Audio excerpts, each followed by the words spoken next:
What's up, guys? Welcome to Juice Podcast. My name is Salman Ali at Salman Ali NBA on Twitter. Here joined again by Ben DuBose of USA Sports. You may have seen him last week. This is actually next week's podcast. We're going to be doing a half and half. So we're going to get the Rocket side of things with Ben, and we're going to get the Thunder side of things with another guest to be named later. and yeah, we're going to be talking about. We're here to talk about the extensive history between the Rockets and the Thunder, and I'm writing about this right now for RainHoops.com. Go subscribe if you haven't already. I think this is the NBA's greatest rivalry that nobody talks about. Like, there is no love lost between these two teams. There's no love lost between these two fan bases. Let me ask you this. How do you, a Rockets fan through and through, feel about the Thunder and their fan base? Oh, boy. No problems with the Thunder as an organization. The fan base has been harsh on me in particular in the past, and some of that is social media. Not when you don't know someone, people don't want to get into the nuance. They just see, certain things out of context, and they don't know the person, so it gets blown up. And at the same time, though, I respect it because they're that passionate. And I think some of it's because they're the only game in town. Whereas here in Houston, Rockets fans and, to an extent me as well, we can get distracted. If the Rockets aren't playing well, we'll focus more on the Astros, who obviously are great. The Texans up until the last couple of years had a lot of success, not at a Super Bowl level, but a winning team for much of the past decade. Yeah, Cougars, there you go. That's your team. And, with Oklahoma City, other than, I guess OU and Oklahoma State, at least at a professional level, they are the only game in town. And so those fans are a lot more dialed in. And so if you say something that bothers them on Twitter, they will definitely let you know. But this runs deep. This history runs deep. That's why these fan bases hate each other. But the organization I respect because it's really tough as a small market team in the NBA to make it work in an NBA that's increasingly about, sexy destination markets and the coast. And for Sam Presti to do what he's done to keep a playoff and really a contending team together for so long, even though they never did win the title, that's impressive. And now they've got this massive war chest of picks to kick off the rebuild. They're in a good place, and generally they've been a likable team. What's funny, Thunder fans all hate me because of Twitter, but if you look back on like my Facebook, there are photos of me in like 2011 wearing like a OKC Kevin Durant jersey because I loved KD and I loved the small market team. I don't have anything personal against them. Some of the fans are a little harsh, but no, the organization, it's good for the NBA, the passion in the arena. And that's what goes into it too. Sometimes Toyota Center can be a little bit lethargic, and that comes with just, a bigger city is going to be more corporate. Whereas OKC has a lot more of the true diehards that are there. And it's a fun place to watch, even when it's not your team, to watch, say, your team play on the road. It's just a very fun environment. And what I would say, when I think Rockets Thunder, it all comes back to one name, Pat Beverly. That's what sets so much. I think it goes even farther. Oh, okay. Okay, so I've talked to a lot of Rockets fans on this, and like the prevailing sentiment seems to be, these guys are super annoying in terms of the Thunder and their fan base. And I said this goes further. Let's start with 2012, the James Hardin trade. Okay, yeah. Like, Daryl established himself as one of the league's best general managers. Sam Presti has egg on his face because of this trade. James Harden becomes a superstar, a perennial MVP candidate, and Thunder fans have to hear about it for the next 10 years. Like, imagine the mental capacity of a Thunder fan having to hear that for a decade. But then the window was still open, even after losing Harden, because Kevin Martin, while not James Harden, was still a quality player. And, oh, by the way, you still had Kevin Durant and Russell Westbrook. Well, that 2013 first-round series when the Rockets and Thunder, which, of course, is when Pat Beverly crashed into Russell Westbrook's knee, ended up leading to his meniscus injury that he's had off and on problems with, really ever since. When you're a small market like that and you think the window is open for a title, and something like that takes away your shot, and your window is not going to be open forever, it's hard. It's such a gut punch because you don't know when or if you're going to be back. And they hated Pat Beverly. And I think this is a classic situation. You can understand both sides of it. Pat Beverly plays hard, and so I understand he was going for the ball, and the timeout had not been officially whistled. So he was just, basically what they teach you at a low level, playing until the whistle. At the same time, I can also understand the OKC side of the fence when they see it as something a little bit extra, because we know what typically happens in the NBA these teams sort of walk into the timeouts, all that stuff. And they built up resentment against Pat specifically. It came to a head again in the 2017 playoffs when the Rockets played the Thunder in the first round. Rockets lost to the Thunder in 2013. They beat them in 2017, both first round series. But in 2017, Pat Beverly had the incident in the fans with somebody that was related to one of the Thunder ownership group, I believe. I'm forgetting the There's a minority owner. Yeah, there you go. The minority owner. And that became a thing. But the point was, the Thunder fans always held on to that bitterness, and so did Russ, for that matter. That fed into it with Pat Beverly all those years. And Houston fans loved him because Pat Beverly is the type of guy, you're going to hate him when he's on another team, but when he's on your team, you will love the guy and the passion he plays with. And then it sort of spilled over into how the fan bases view one another. In many ways, it was a lesser version of how people have perceived the Astros since the sign stealing scandal. In which, what I mean by that, the sign stealing scandal did not directly involve Astros fans, but a lot of people got morally indignant that the fans weren't more harsh on the players in the aftermath. How are you still supporting these guys? How are you, still going to these games and cheering for them and supporting them on social media? I would do this if I was in their situation or if I was in your situation, which of course is nonsense because that's fandom.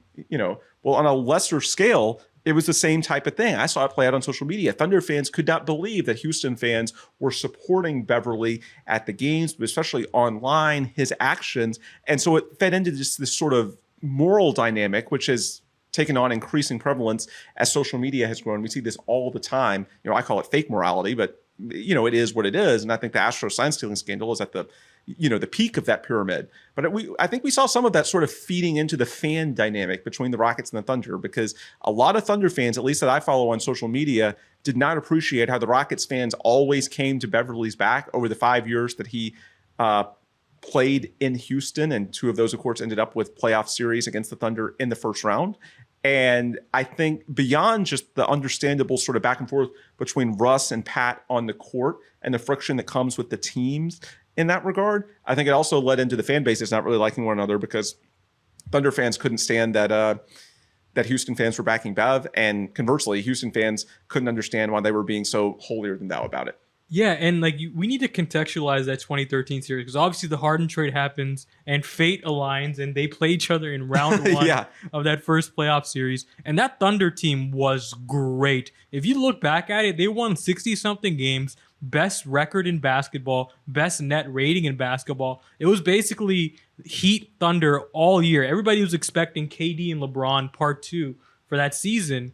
And we didn't get it. We were robbed of it, partly because, Beverly made that play. And I think that's a play that actually happens a lot in the NBA today. I mean, you just see it when the whistle comes off. You see the block shot after the rim, going for the ball after the timeout. It happens a lot. That kind of play, I want to get in your head after the whistle's blown interaction. Yep. And they hated each other. Westbrook and Beverly despised each other, even to the point where Westbrook got to Houston and was still talking trash about Beverly.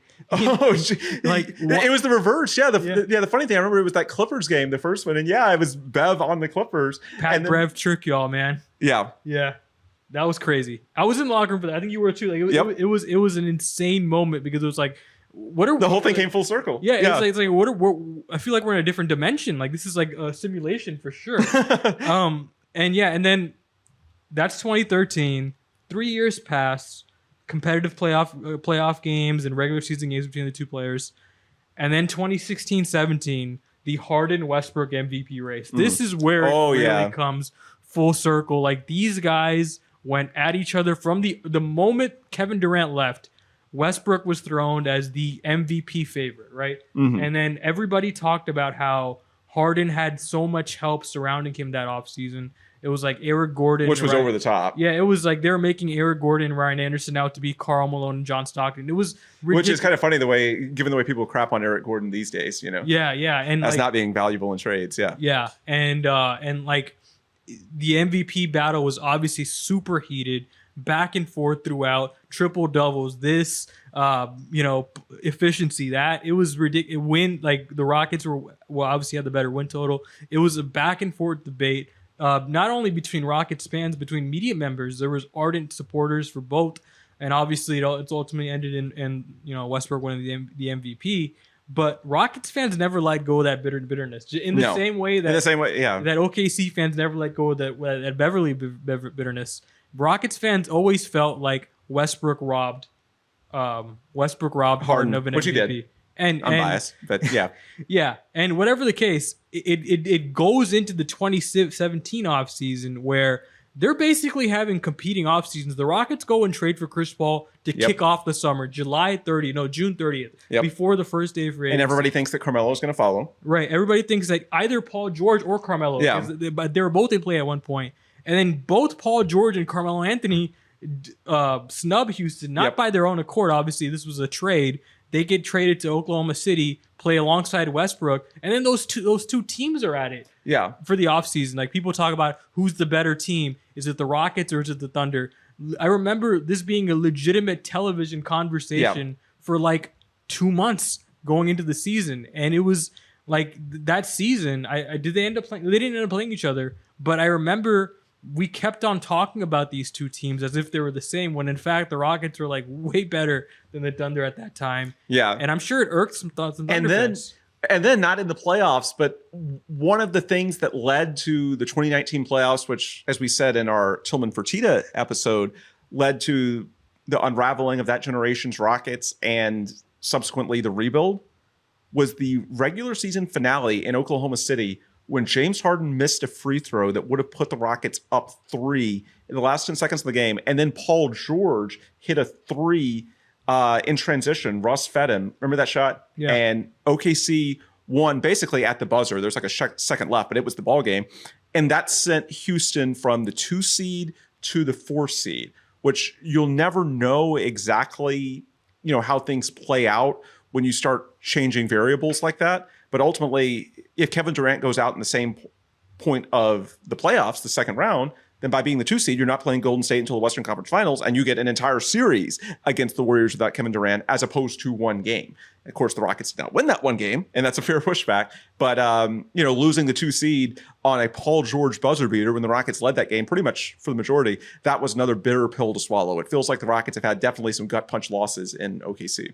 Right. And then that was 2017, 2018. 2019. Well, that was 2019. But that was 2017 because 2019, the Westbrook Paul trade happens. Oh, right? yeah. For the summer. Yeah. Summer after. And this is such a poetic trade because it caps off Daryl Morey and Sam Presti, like Presti's revenge for the Hardin trade. Like that, it was such for an NBA fan, like it's such poetic justice for Sam Presti, right? Because for 10 years, it's like Daryl got one over on Presti. Yeah. And then this happens, and then Presti gets one over on Daryl, right? And it was just, I feel like this is like the capstone for, the ending, because Rockets fans had to come to terms with the fact that they now had to root for the guy that they despise. Rockets fans hated Russell Westbrook. I still think they do, even though he was a Rocket. And they loved Chris Paul. And it was just a perfect ending for, I would say, that chapter of the rivalry. Yeah. We'll get to part 2 in a second. But, I mean, what were your feelings on all that? Yeah, the trade happened. It was intense. They were linked on multiple levels. Like, I mentioned the Beverly factor because that was on court, but you're right in that they were transaction rivals as well. Mm-hmm. Obviously the deals that they made with each other involving Harden, Russ, CP3, but also in regards to who they were pursuing, especially Carmelo Anthony, briefly Paul George. These teams did battle so many times. And while Houston's a bigger market, I do think it's worth noting Houston is not the Lakers. They're not the Warriors. They're not one of these coastal cities. So while Houston is bigger than OKC, at the same time, you are oftentimes choosing from the same sort of pool of players. Because, like, for example, I don't think LeBron James would ever go to the Rockets or the Thunder. That's just the reality. Let's be honest about that. And so I think sometimes Houston was choosing from the same pool as OKC, and so that made the battles even, more intense. And then social media, it is what it is, and you play each other in the playoffs enough times, you have as many links. And I guess that's what we forget. Like, you have all these playoff meetings, and then the bubble series in 2020. I forgot about the bubble series. Like, the trade happens and then they play each other in the bubble. It's like perfect. Just they start off with the trade and then they meet in the playoffs. They end with the trade and then they meet with the playoffs. Yeah, it plays again. And oh my God, if the Rockets had lost that series, as humiliating as the 2020 offseason was with regards to everybody leaving and the whole thing blowing up, imagine how brutal it would have been to have that happen after losing to Chris Paul. And of course, that was just a highly annoying series because if you remember, the Rockets won the first two games. They should have gone up 3-0 and basically a hammerlock on the series. They blew that game 3. There were a couple of bad calls, but also Eric Gordon did some ridiculous stuff, like not even being able to inbound or dribble in the final minute of that game. And pretty much all 3 of the games, the Thunder won. The Thunder won game 3, game 4, game 6. They all happened the same way. The Rockets, the games the Rockets won, they dominated. And then they led the games they lost too. And the Thunder just with Chris Paul had that late game magic to where, they just somehow, when it mattered, made more plays. And thankfully, in Game 7, Hardin had the block on Dort that didn't happen. But the fact that that series was even close in a year that, if ever you can feel like you won a series as the losing team, that might be it. Because the Thunder really took on Chris Paul for the assets, for the first-round picks from the Rockets that are still, a lot of them still to convey. Yeah, that comes to play in Chapter 2, but yeah. Yeah. Anything they got from that team, they wildly overachieved. Chris Paul, SGA, Dennis Schroeder, the three-headed backcourt was wildly overachieving to then almost knock out the Rockets. And maybe they do if James Harden doesn't block that Lou Dort shot. I know it's brutal to lose in the playoffs at Game 7, but that had to be as good of a Game 7 loss as you could possibly feel when you consider where the teams were at, as franchises. And of course, I'm sure it had to be even more annoying to the Rockets that after all these moves, and they were supposed to be contenders with these two, recent MVPs in Hardin and Westbrook, and yet they were barely having to just survive against the Thunder to get out in a Game 7. And this is hilarious. I just thought of this right now. You could arguably say this about both teams. They arguably had the best teams of the 2010s to not win championships, both of them, right? They were fantastic from 2012 to 2020. Both teams were awesome. 2012 Thunder and 2018 Rockets. Yeah, exactly. Just on different ends of the spectrum, obviously. Yeah. And then they had both of them arguably had the two biggest what ifs of the decade. One in the Westbrook injury and two in the Chris Paul injury. And it's funny they get traded for each other to end the decade. They arguably had two of the best general managers of the decade in Sam Presti and Daryl Morey. Both had to scratch and claw in not a glamour market, right? Houston is a market that you can attract free agents in, but again, you need the star player in-house in order to attract the second one. Yeah. That's how Houston works. In OKC, it's even harder. You have to build from the ground up. But the point is, these were two of the best general managers of the decade. They had two of the best what-ifs of the decade, and those what-ifs were traded for each other, and they had arguably the two best teams to not win a championship of the decade. I just think it's really poetic. From the 2010s, the 2010s, how they were tied together. Yeah. So let's get to the 2020s. So this starts off, obviously, I think I would say Chapter 2 really starts off with the Westbrook-Paul trade because these picks extend into the 2020s. Yeah. And these, there are implications for that trade that still have not yet to be answered. And we'll see how they get answered. But Rockets fans are basically rooting for their teams to be good when those picks convey, and Thunder fans are rooting for the Rockets to be bad when those picks convey. Then you get 2021 with the Alperen Şengün trade. Ooh, yeah, that's a good one. Like the Rockets trade the protected Detroit pick and the protected Washington pick for Alperen Şengün, and the Thunder basically bet these assets that we're acquiring are ultimately going to be better than Alperen Şengün. And Şengün has a monster first season. And I'm sure that irks Thunder fans as well. And then in 2022, the next draft, the Thunder take those picks that they acquired for Alperen Şengün and they double down. They add another pick onto it and they trade that for Ousmane Dieng. So basically, they bet that Ousmane Dieng is going to be better than Alperen Şengün. These two players, I'm not sure if people realize this, fans have made the connection. They're going to be tied at the hip for the rest of the 2020s. Yeah.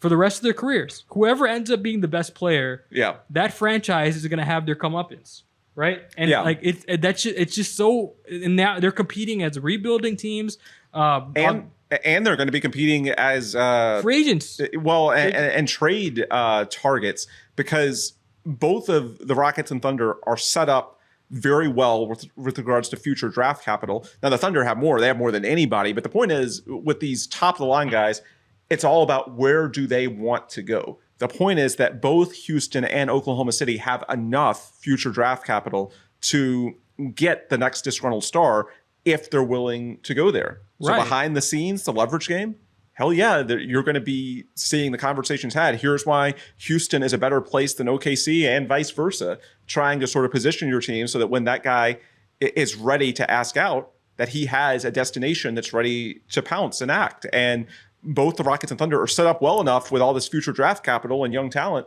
that they can satisfy other teams from a talent perspective.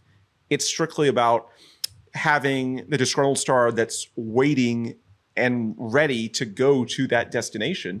And both Houston and Oklahoma City they're on the same timetable, and they're going to be competing for a lot of the same types of guys. They're going to have max space at the same time. Yep. A lot of times they're going to be, as you said, that they both have like great draft assets to go and trade for people. And like, it's one of those things where like, I can't believe we're doing this again in the 2020s. Like we just did this in the 2010s, and I enjoy the hell out of it. I'm not sure how you as a fan feels about it. Yeah. Like the fact that Jabari and Chet are rivals at the top of the draft, I love that. The fact that like you can do the same thing with last year's draft with Jalen Green and sorry for forgetting the name, Josh Giddey. Yeah, that's gonna happen again next year. It irked Thunder fans that Giddey won Rookie of the Month all those times, and yet Jalen ended up on the first team All Rookie and Giddey didn't. Yeah, there's another one. They're just, I can't believe this keeps on happening. The world and you can even tie the connection back even further if you want to go to the 90s and the Supersonics. I chose not to do that today, but that's how deep these organizations, like the rivalry, that's how deep it runs. I just think it's fascinating. I can't believe we're doing this again. Yeah. But I can't wait to see how this ends. Yeah, they're linked forever.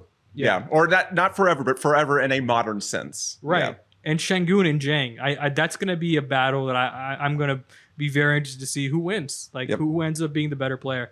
Anyways, that was part one. We're going to transition over to part two. I hope you enjoyed this conversation. Ben, you were great. And yeah, we're going to see how Thunder fans feel about this end of thing, at the end of the things. I think we're going to get a pretty different perspective here. Yeah.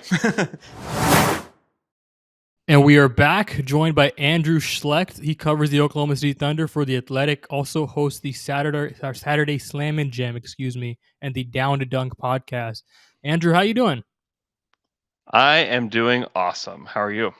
I'm doing all right. So I'm one of those people that's like, I despise tardiness. Like I hate it. Like it's like if you're not going to show up like with at least within 5 to 10 minutes of the window I ask you to show up, it's like why bother? Like you don't respect my time, why should I respect yours, right? That's me. I'm that guy, right? Like, and I promise you, otherwise I'm a cool dude, laid back. I can roll with the punches, but tardiness, I could never get over that. And ironically enough, I'm that guy. And today, I am 25 minutes late to my own podcast because, you know what? I'd like to blame myself, and ultimately it is on myself, but I'm going to blame Apple today. I'm going to blame Apple. There you go. Okay, so you know those dongles that you have to carry around with your MacBook because you don't have the... I forgot mine's at home. So I was ready to record. No. I had my microphone, had my webcam, had my computer, all that crap. And I'm ready to plug in. I'm about to send you the link, and I find out I don't have the dongle. So what do I have to do? I have to drive to the nearest Office Depot, find a dongle that I'm gonna return. Oh no! I have the receipt right here. I'm gonna return this. Like I don't plan on keeping this, but this is just like the worst possible situation possible. So I do apologize. Shoot. All it's just one of those days for me, you know. We all have those days. I had a dongle go bad, and I had to run and go get one. And they're expensive. They're like $50. I just this one I just paid for is like $50. It's like I'm definitely getting that $50 back after I finish recording this. Like that is ridiculous. It is. It's insane. Yeah. I'm gonna blame Apple. We're gonna call this. We're gonna call this on Apple. Okay. So enough of that. We are here to talk about Rockets Thunder, and more specifically, the rebuilds that both of the franchises are doing right now, and the extensive history between the two. Because I'm writing about this right now for RedNationHoops.com. Go subscribe if you haven't already. I said this in part one, but I think this is the NBA's greatest rivalry that nobody talks about. It's seemingly never discussed. Like, there's no love lost between these two franchises. The fan bases hate each other. I think the organizations themselves respect one another, but there's a healthy degree of adversity there. And Yeah, for am sure. I describing that right, Andrew? From your Oh, perspective, is that line up? without a doubt. Yes. I think that Thunder fans celebrate Rockets failures, and I think the reverse is also true. And then like the front offices are really interesting right now because their approaches are different in the way Mhm. that they're handling the rebuilds, and so it's fascinating. And then you have like the whole like Westbrook, Chris Paul trade. I mean, like there's just so many layers to it that yeah. And Mm. hopefully they'll both be good around the same time too. And they'll be competing and playing different styles. And I actually hope that like continues to build because it makes the NBA really fun. Yeah, and I hope someone else acknowledges it besides like Rockets and Thunder people, right? Like, well, by the way, Right. are you a Thunder fan? Yeah, I would say I'm a Thunder fan. Started as a Thunder fan and now like covering the team. So like my fandom is different now because I'm like Mhm. get access to the team, get to talk to players and coaches and people within the front office. And so it's just it's different, but I would still say yes. I've tried to like hold on to as much of my fandom as possible. Right. I failed in that area. I'm trying to get back. I'm trying to get back. Yeah. So I think it helps that I'm no longer on site anymore, right? I'm no Hmm. longer in and around the team as much as I was. I still go to the occasional Zoom presser, but I just can't. It doesn't line up with my schedule as much anymore. So I think that helps, and hopefully I can get back into it. But being around it, you're right. It takes something out of you. Like it's different being in the arena after a loss, right? It's just Yep. different, and you have to ask these Hmm. guys questions, and they're pissed off. It Hmm. sucks, Yep. but I'm trying to get back there. But I do understand the rivalry deeply because again, up until 2018, I was a fan, and this rivalry extends back. Actually, I want to ask you this: how far do Hmm. you think it extends? What's the first point for you? I would say, I mean, it starts with the Harden trade, right? Yes, yes, it does. I mean, Absolutely. that's when it all begins, where the Thunder made a huge mistake and traded James Harden to the Rockets. And then, I mean, I was at the game as a fan when James Harden played against the Thunder, and the Thunder, beat the Rockets mostly because the Thunder just had a better team then. And like we were rooting really hard for that team. I remember Hashim Thabit like blocked James Harden, and we felt like he was like doing that for the city. It's just like it was a weird night. But yeah, I think that's where it starts, and then like it continues to build. Like you have the Pat Bev element of it, and Well, I want to I mean start with the it's Harden yeah, thing real quick because this was yeah, for sure. obviously one of the most important trades in NBA history. A lot of jobs were actually created because of this trade. A Yeah. lot of Rockets execs are now head of front offices because of this trade. After being like the scrutinized analytics guy, Daryl Morey kind of solidified himself as the general manager of the Rockets. I thought he was on some shaky ground before that point. The Rockets were lifted from irrelevance, became a perennial playoff team, and most importantly, it pushed James Harden into superstardom. And one could also argue, and many have over the years, that this trade interrupted a potential Oklahoma City Thunder dynasty. The Hmm. Thunder had made the finals with Harden as a sixth man. Durant and Westbrook were both top 10 players. Harden Yep. became one. On a scale of 1 to 10, like how tired are Thunder fans about hearing about this trade? They're very tired of it. Yeah. We actually have been doing a series on my podcast Down to Dunk called Summers of Sam, where every Wednesday we're recapping and giving grades for all of Sam Presti's off seasons. And Mm. last week we covered 2012, which includes the James Harden trade. And some of our listeners are like, "Yeah, I was 3 at the time. Like I don't really remember it, so it was kind of cool to hear about it." Other people are like, "I didn't even listen to the episode because I can't. Like I just can't anymore." Yeah. So I would say no one really wants to hear about it because Sam Presti's like he's a great general manager. He's done a great Yeah, job, absolutely. but but that is his like number one like failure. You know, and you can't avoid it because Mhm. it's that team had so much talent and still like just randomly like Bleacher Report would be like, you know, Westbrook, Durant, Harden. How did they not win a title? Random tweet, and like Thunder fans are why are you twisting this knife that is still somehow lodged in my abdomen? Yeah. That's how Thunder fans still feel about it. And I'm like way over it. And like we did this podcast last week, and it was actually had a good time doing it, just going over like all the details of it and all like the reactions at the time. And we still just get people like, man, please never do that again. That's how our listeners feel. Yeah, and I can already tell just by talking to you, you're like that beaten down reporter. Like not like the lows don't get to you as much as like the average Thunder fan, Yeah, right? yeah. Oh, Yeah, without a doubt. I yeah, mean, after Westbrook was traded, I was like, well, I'm numb. My sports feelings are numb now. yeah. It definitely, without a doubt, I think that's the start of the rivalry. Ironically enough, in part one, when I asked a Rockets fan this, I don't want to just say Rockets fan. He's a media member as well, Ben DuBose. He Oh actually yeah. said the Beverly Westbrook kerfuffle was, and I think Okay. that's probably the difference, right? I think Thunder fans are more quick to point to it's the Harden trade, without a doubt, because they're tired of Yeah. hearing about it, and Yeah. Rockets fans are quick to point to the Beverly Westbrook thing. So let's talk about it. Mm-hmm. So 2013, like the year of the trade, right? They meet up in the playoffs. Like the NBA has this hilarious way of being ironic like that. So Oh yeah.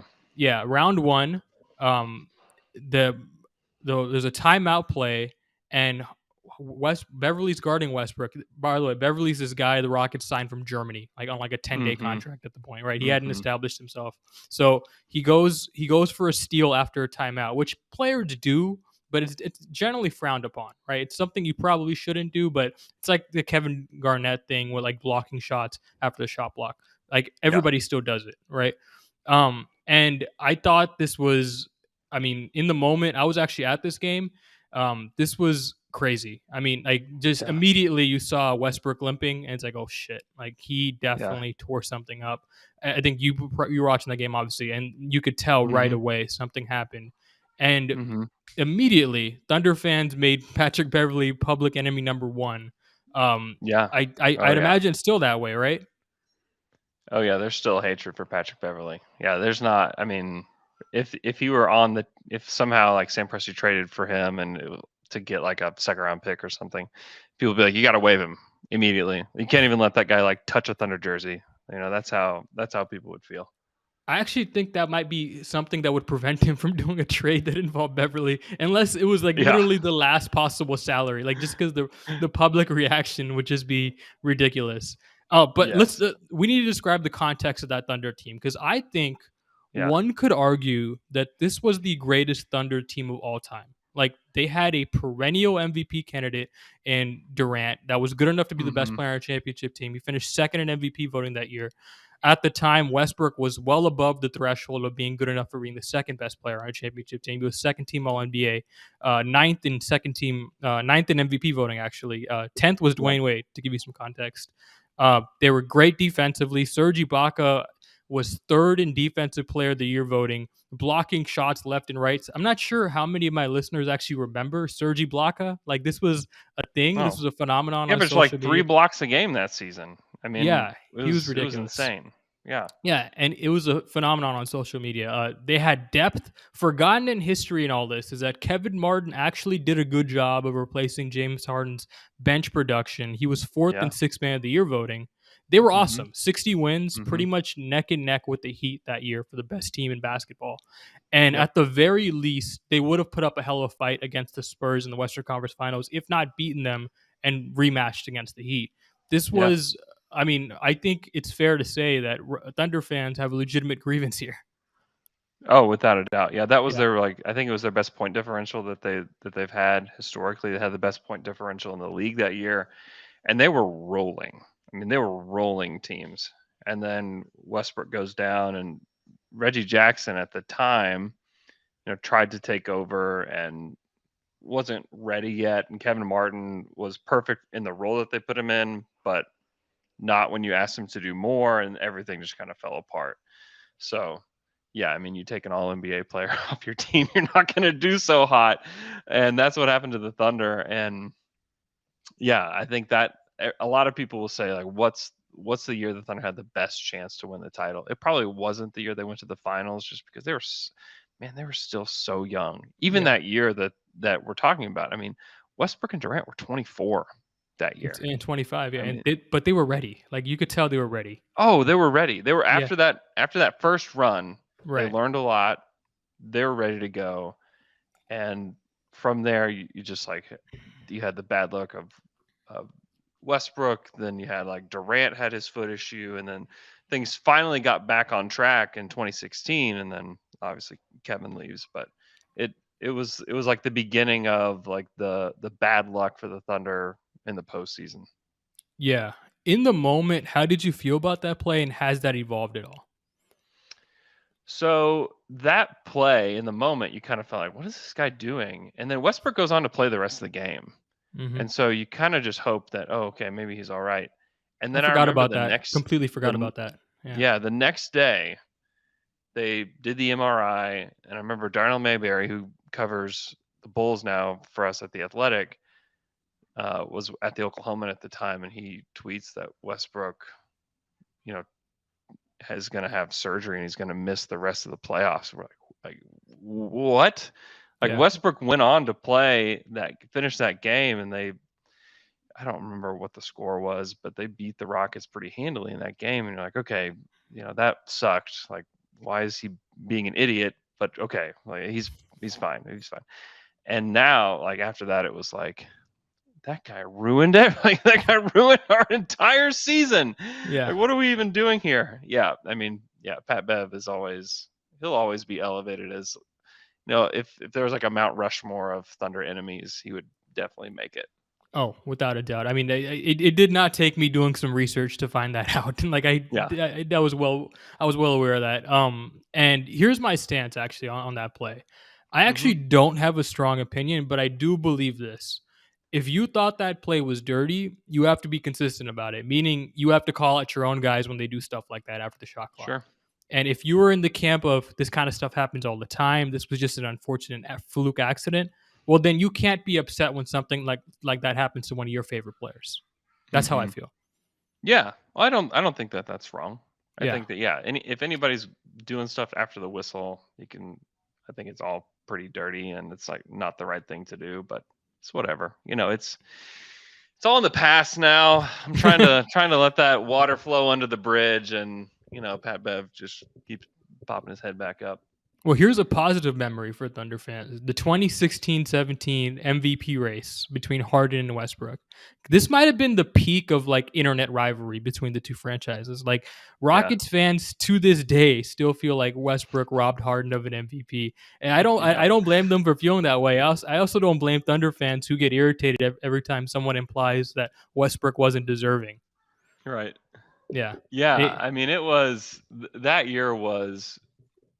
I think maybe Rockets fans maybe forget the context that there was for Thunder fans, is that this was the year after Kevin Durant left. And so Westbrook kind of like embodied like the feelings of every Thunder fan that entire season, where it's like, gosh, like we just want to go out there and just like, we want Westbrook to destroy the league.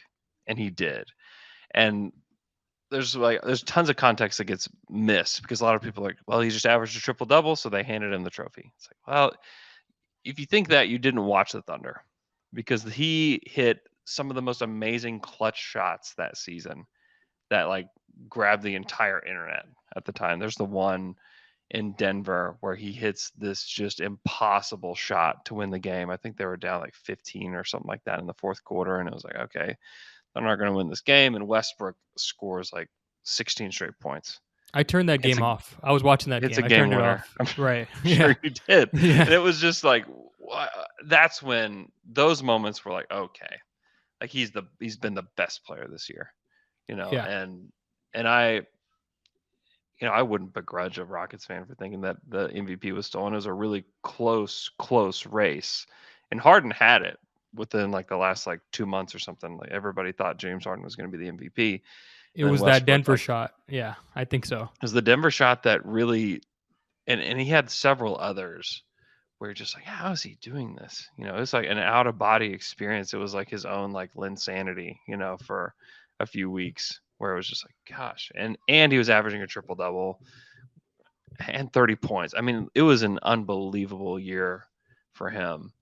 And I'm sure you're going to talk about it. It's funny that guy ends up going to the Rockets, like wearing a Rockets uniform for a year. We'll get there. Yeah. Bizarre. Yeah. Yeah, I mean, Bizarro Land is just the start of this rivalry. I mean, like that season. So the Rockets obviously they go out they go out and they sign Eric Gordon and Ryan Anderson in a like decent role Yep. players. Yep. Nobody crazy, but some guys that will help space the floor and help kind of form a more cohesive offense around James Harden. And Yeah. Hardin becomes this facilitating maestro with Mike D'Antoni, first year as head coach. Hmm. He averages like 12 assists per game, leads the league in assists. He's awesome. Like I think the points created stat that season for Harden is like I think it's best of all time, or either best or second best of all time in terms of points created for a season.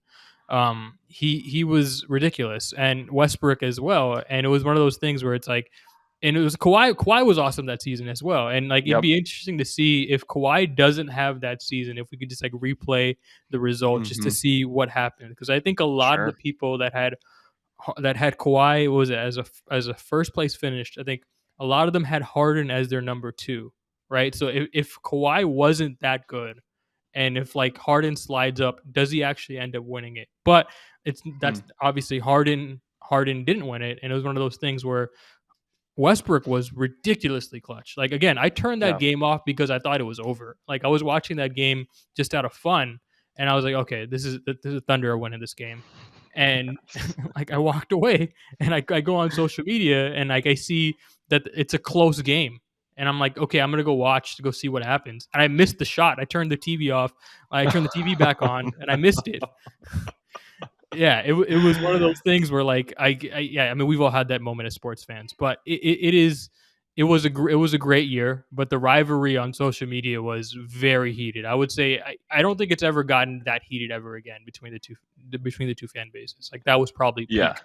Yeah. Yeah. Those were good times. Yeah. Then there was the competing off seasons between the two. I'm not sure if you Yeah. remember this or put this in the rivalry. So the Rockets go out and they get Chris Paul, right? Yeah. And immediately rumors surge that they're going to go. They're not done yet. They're going to go get Paul George. They're going to go get Carmelo Anthony. They're going to do. There's a second shoe to drop, right? Yeah. That second shoe doesn't drop because the Mhm. Thunder go out and they go get both of those guys. They go Yep. get both Paul George and Carmelo Anthony, Mhm. and immediately the conversation shifts to who's the better team, right? Like Yeah. that entire summer, it was like, is this trio better than this duo? Who's going to be better? All summer long, it was a debate, and I think it was one of those things where like going into the season, we kind of expected the Thunder to be better offensively than they had been.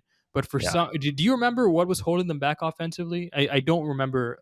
I remember the spacing in particular was a concern, but I don't remember much else. Yeah, I mean the guys that they had there as shooters just didn't perform. Like Yeah, Patrick Patterson was supposed to be like the starting power forward, and he was awful that year. yeah, And then like Alex Abrinas was another one that was supposed to be kind of a floor spacer, and he didn't play well either. And so they were left kind of looking for somebody to play the two, and they really never figured it out. And they didn't have any spacing around PG. I mean, they had Steven Adams, and then they had Jeremy Grant, and Jeremy hadn't really started shooting threes yet yeah. at a good clip, and so they were good defensively, and they were really athletic and very limited. And that was kind of also the start. I mean, really the season before, you kind of could see Westbrook's warts in the playoffs a lot more, and it revealed itself actually in the series against the Rockets, in that first round series, Right. where, and this was before those trades happened, and he just couldn't carry the load like he did all season, like he did in the regular season. It kind of all fell apart. And then you started to see that more when they lost to the Jazz in round one. And then the next year when they lost to the Blazers in round one, it was just like, oh, okay. Like Westbrook is like a really good number two, but not really your number one. And Paul George, honestly, kind of the same. They thought they had like two number ones, like, oh, this is great. Look at this team. And they're really kind of left with like two really great number twos, is where they found themselves. Right. And I remember Carmelo was not willing to accept a lesser role. I remember like he Oh, was man. intent on starting, was not even willing to entertain the idea of coming off the bench. Yeah, And that was a great storyline. I was in the room whenever he was like joking about. I mean, it was the "who me" moment. Someone right, I can't. I was AP, they gosh, told me I'm Air, coming off the bench or something, right? He said, yes, yeah, yeah, yeah, yeah, yeah. It was Eric Horn asked him about it, who is yeah. now works for, gosh, I can't remember, but he moved on. But yeah, he was covering the Thunder at the time and asked him about it. It was amazing. Melo is the best though. Like this the very best dude. I liked him a lot when he was in Houston. Like he Yeah. was very gracious to the media as well.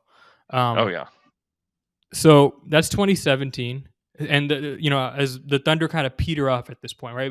What you mentioned Mm-hmm. at the end, like it becomes obvious Westbrook's not the number one guy to carry you all the way there, and they had other issues, but really that was the main issue, right? Like he just can't be the best guy. Maybe a second best guy is his best role, but we get to 2019 and Chris Paul comes off a really bad year in which I thought he was hurt. I said all season, thought he was still hurt from that hamstring injury, thought he was due for a bounce back year. And I actually thought that Rockets team going into 2019 was like awesome. Mm-hmm. Like I was like, okay, I think these 14-1 odds, these look really juicy to me. If I'm a gambler, I'm taking those odds for them to win the Yeah. championship. And Yeah. then they make this freaking trade for Russell Westbrook, where they not only do they trade Chris Paul for Russell Westbrook, they trade Chris Paul in like 2 first-round picks and 2 first-round pick swaps deep into the future. So Yeah. and there's some light protections on it which do come into play. We'll get into that in a second. But like not really much there in terms of at the moment. It was very clear that those picks were going to convey because the Rockets were going to be good. They weren't pivoting to a rebuild at that point yet.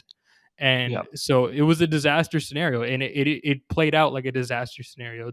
That team was not as good as it needed to be to win a championship. They broke it Yeah. up. We know what happens there.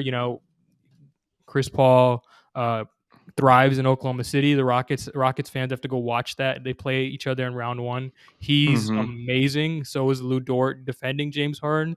I thought Mm-hmm. that was probably the end of chapter one of that rivalry in terms of Yeah. Rockets Thunder. Like, Yep. because not only they start the decade with Daryl Morey getting one over on Sam Presti, right? They Yep. end the decade with like Sam Presti's revenge, right? Like Sam Yeah. Presti gets one over on Daryl Morey, and I Yeah. thought that was on a storyline level poetic, beautiful. I loved it. Like as a writer, I Agreed. love that shit. Yeah. And I was like, okay, you could not have scripted a better ending for this rivalry. And Daryl obviously moves on, and those picks end up being pretty consequential. Yeah.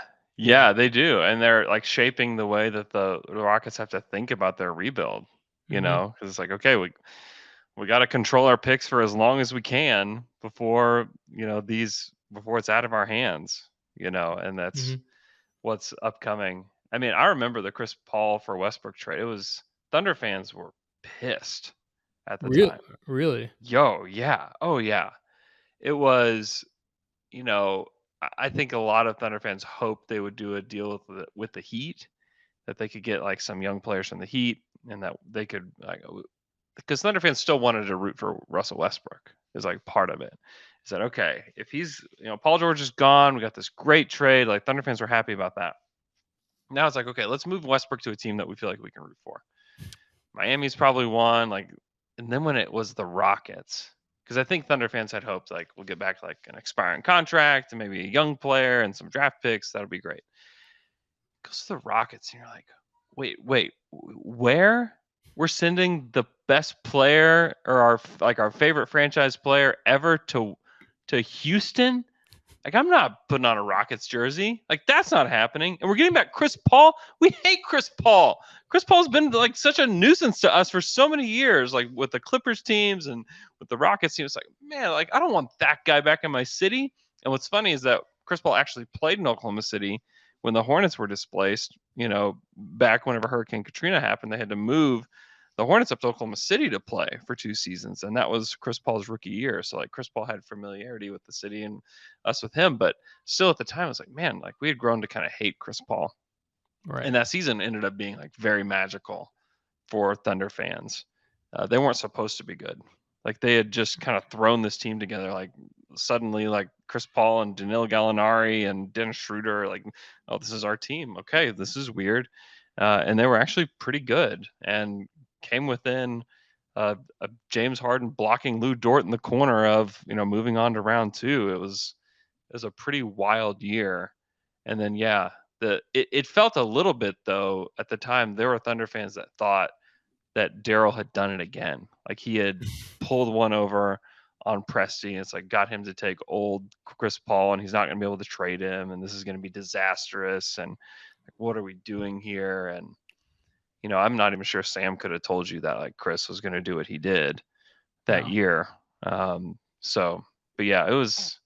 Yeah, you're right. It's like it's great bookends to the rivalry because I agree. It starts with the Harden trade and then it ends with the Westbrook trade there at the end.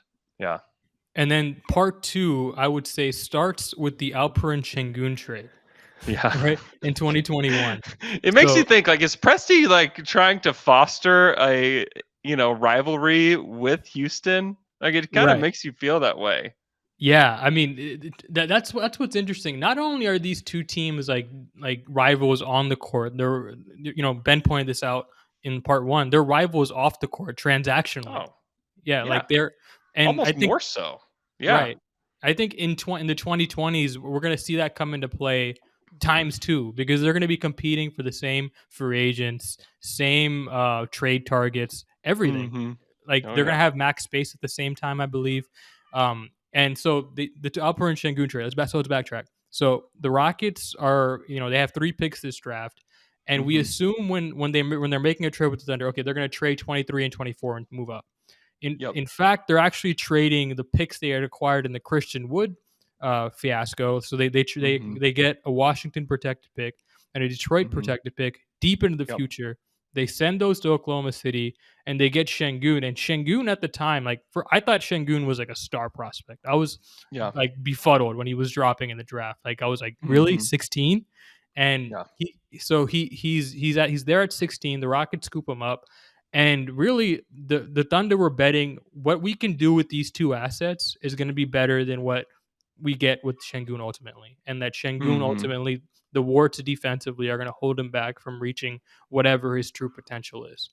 Right. And the next season, first of all, Şengün has a monster first year, right? And I'm sure I don't know. I'm less active on Twitter now, so I'm sure Rockets fans and Thunder fans were talking about that throughout the year.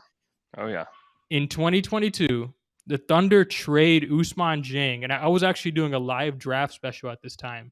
And I was like, it'd be funny if they traded for Ousmane Dieng and they used the assets they acquired from the Şengün trade. Like that'd be funny. I don't think that's what's happening, but it'd be funny if that's what happened.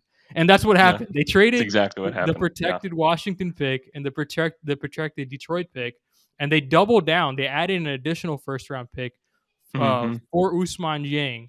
So these 2 players, in my opinion, have to be tied at the hip for the rest of their careers because the Thunder effectively chose one guy over the other, and they doubled down on it. And like I'm sure, I mean, like maybe more people are gonna get into the know on this. Like I think more people need to be in the know on this.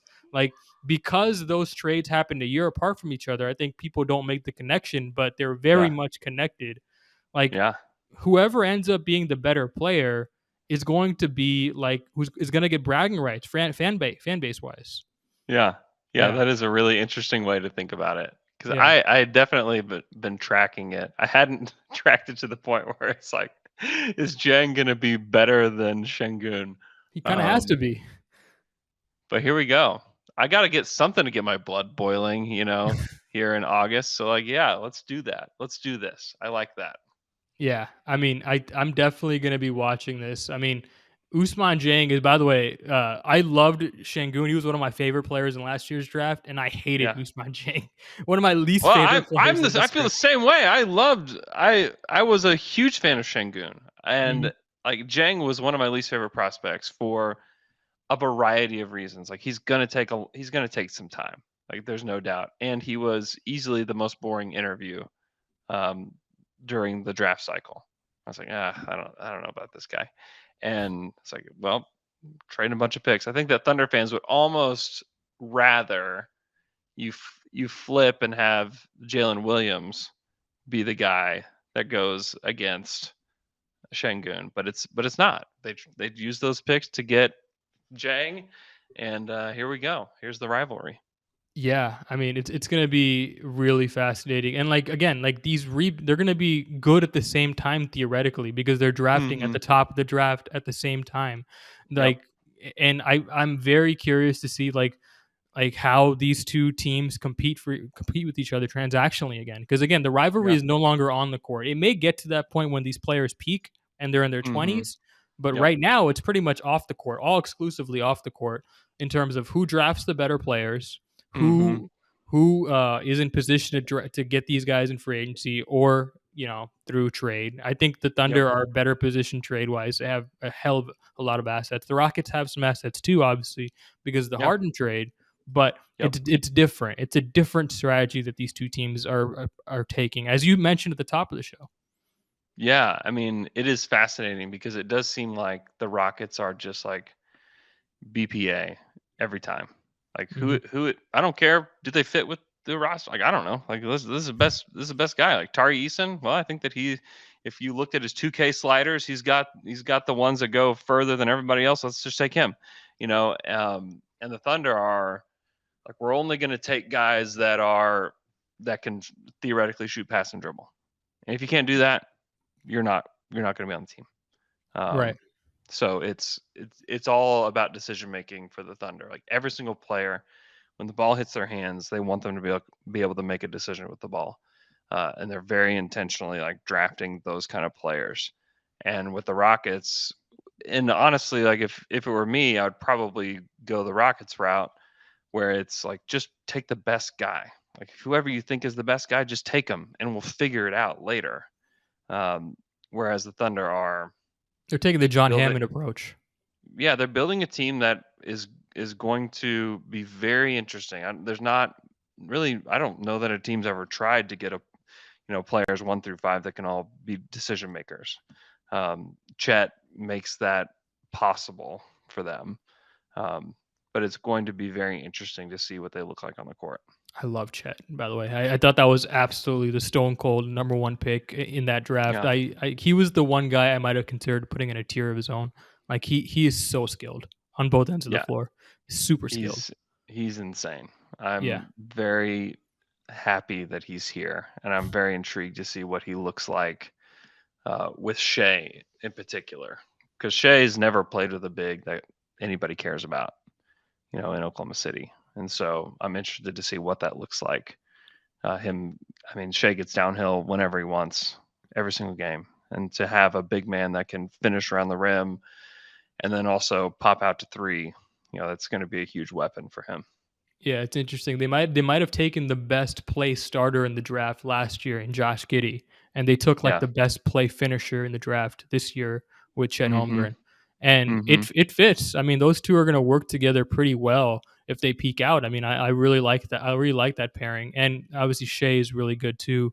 And I think more the approach they're taking, it does remind me a little bit of the Bucks, right, with John Hammond. Like they're taking Mm-hmm. wingy guys, as you said, can shoot, dribble, pass, and they're just like these guys are the best players on championship teams. If you look around the league, these are usually the guys that are the best, right? Obviously, there are outliers. You got your Jokic's, you got your Embiid's, but for the most part, these guys are wings. And if you're not a wing that can do these three things, we don't want you.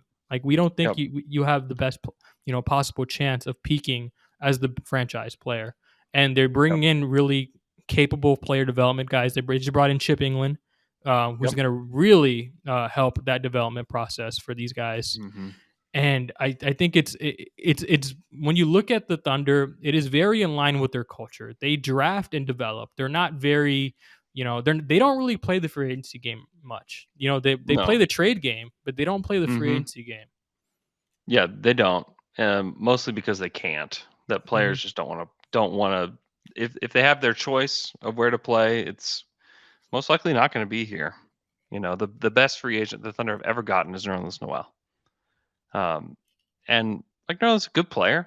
I think that he could be a starter on some teams and a bench player on most teams. Like nice player, but if like that's the best ever, and you had teams with like Kevin Durant and Russell Westbrook, like taking guys out to dinner. I mean, they took Pau Gasol out to dinner, trying to get this guy to come to Oklahoma City, and he opted not to, basically because the city wasn't big enough. Mhm. And you have to just be real about it. And maybe someday they have their San Antonio LaMarcus Aldridge moment where everything just aligns and they get a good player in free agency. But until then, they have to be realistic and use their cap space for other means. They traded for Derek Favors last summer and got a first round draft pick. And that's the kind of stuff they use their cap space for. And I think that will continue to be the case until somebody signals that, like, yeah, we actually are pretty interested in your team and in joining what you guys are building. Which, who knows, may or may not happen. I would lean toward not, but you never know.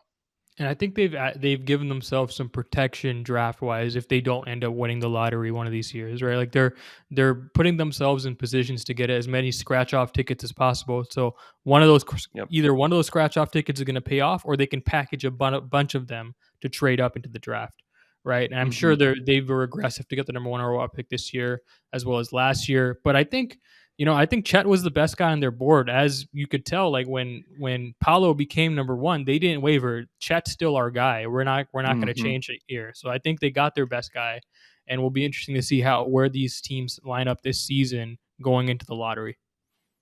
Yeah, without a doubt. I think that both teams have similar desires this year, where they want to see development. They want to see these guys get better, but at the end of the day, they want to be in position to get another top 3 pick. And I think that's where both teams want to be, which, again, like, you just can't separate the Thunder from the Rockets. I'm very hopeful that the national media ends up like grappling onto the story at some point, because there's so much to sink your teeth into, like 2 decades, like a rivalry. Like it is, it's a lot.